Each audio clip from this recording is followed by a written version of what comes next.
Korean Kanagaraj movie review నా point of వ్యూలో. Movie అయితే నాకు నచ్చింది. బేసిక్ ఇది యాక్షన్ హారర్ కామెడీ మూవీ అని చెప్పుకోవచ్చు. ఇంకా స్టోరీలోకి వెళ్తే అనంతపురం అనే జిల్లాలో పెనుగొండ అనే ఊర్లో హీరో వరుణ్ తేజ్ ఉంటాడు. సో అతనికి ఫాదర్ అండ్ మదర్ ఉంటారు. అలాగే ఒక అన్నయ్య కూడా ఉంటాడు. వాళ్ళ అన్నయ్య బిజినెస్ చేద్దామని చెప్పి సింగపూర్ వెళ్ళి బిజినెస్ స్టార్ట్ చేస్తాడు. సో వీళ్ళ ఫ్యామిలీని టేక్ కేర్ చేయడానికి కనకరాజు ఊర్లో చెక్క భజన ప్రోగ్రామ్స్ చేస్తూ ఉంటారు. అలాగే మనీ అరేంజ్ చేసి ఫ్యామిలీని చూసుకుంటూ ఉంటాడు. సో తనకు ఫ్రెండ్ ఉంటాడు. Character name Kishtappa. Satya perform చేశారు ఆ క్యారెక్టర్ ని.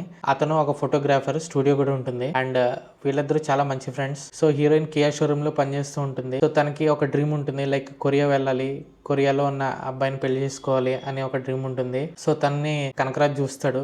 చూసి లవ్ లో పడతాడు. అండ్ అదే ఊర్లో చంగారెడ్డి అనే ఒక విలన్ ఉంటాడు. సునీల్ పెర్ఫామ్ చేశారు. వాళ్ళ బ్యాచ్ కి కనకరాజ్ తో గొడవ అనేది జరుగుతుంది. అదే టైంలో కొరియా నుంచి పెనుగొండకు ఒక ఐటమ్ వస్తుంది. ఐటెంలో ఆత్మ ఉంటుంది.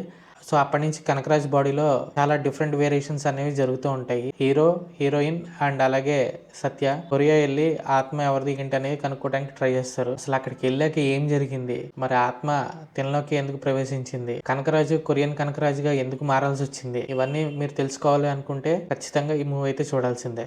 అండ్ ఇంకా యాక్టర్స్ పెర్ఫార్మెన్స్కి వస్తే మెయిన్గా చెప్పుకోవాల్సింది కనకరాజ్ క్యారెక్టర్లో పెర్ఫార్మ్ చేసిన వరుణ్ తేజ్ గారు. ఇప్పటిదాకా చేసిన మూవీస్కి దీనికి చాలా డిఫరెంట్ ఉంది యాక్టింగ్. మెయిన్గా చెప్పుకోవాలనుకుంటే రాయలసీమ యాసలో బాగా సెట్ అయింది. ఎక్కడ డిఫరెంట్గా ఏమీ అనిపించలేదు. ఆ ఎక్స్ప్రెషన్స్ కానీ యాస కానీ ప్రతిదీ సెట్ అయింది. ఈవెన్ డాన్స్ మూమెంట్స్ కూడా కొన్ని బాగున్నాయి దీనిలో. And next one of the main పిల్లర్గా చెప్పుకోవాల్సింది సత్య గారు. ది బెస్ట్ అని చెప్పుకోవచ్చు. చాలా హిలేరియస్గా వర్కౌట్ అయింది ఆయన character. And next heroine character perform చేసిన రితికా నాయక్, ఆమె కూడా డీసెంట్ పెర్ఫార్మెన్స్ అని చెప్పుకోవచ్చు. గ్లామరస్ గానే కనిపించింది. ఆ కొరియన్ ఫ్లేవర్ కి బాగా సెట్ అయింది ఆమె. ఇందులో మురళీధర్ గారు ఉన్నారు. అదే డిజిటిల్లులో ఫాదర్ క్యారెక్టర్ ప్లే చేసిన ఆయన. సో ఆయన బాగా పెర్ఫార్మ్ చేశారు. సెకండ్ హాఫ్ లో ఒక ఇంపార్టెంట్ సీక్వెన్స్ ఉంటుంది.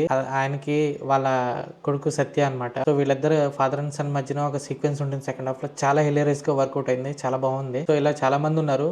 మాక్సిమం అంతా కామెడీతోనే ప్యాక్ అవుతూ ఉంటుంది మూవీ అంతా. బాగుంది, చూడొచ్చు. మంచి family entertainment, time pass movie. Music వస్తే తమన్ గారు ఇచ్చారు background music and songs okay బాగానే ఉంటాయి. బ్యాక్గ్రౌండ్ మ్యూజిక్ బాగుంది ఈ మూవీకి. సినిమాటోగ్రఫీ బాగానే ఉంది. ప్రొడక్షన్ వాల్యూస్ బాగానే ఉన్నాయి. మెయిన్గా చెప్పుకోవాల్సింది డైరెక్టర్ గారి గురించి, మేర్లపాక గాంధీ గారు. ఆయన బాగా డిజైన్ చేసుకున్నారు. డైరెక్షన్ కూడా బాగుంది. అండ్ నా పాయింట్ ఆఫ్ వ్యూలో ఈ మూవీకి నేను ఇచ్చే రేటింగ్ మీడియం పాప్కార్న్. పారామీటర్స్ పైన చూడొచ్చు. మరిన్ని మూవీ రివ్యూస్తో మళ్ళీ మూవీ ముందుకు వస్తాను. Till then take care, see you soon, bye. Thank you so much.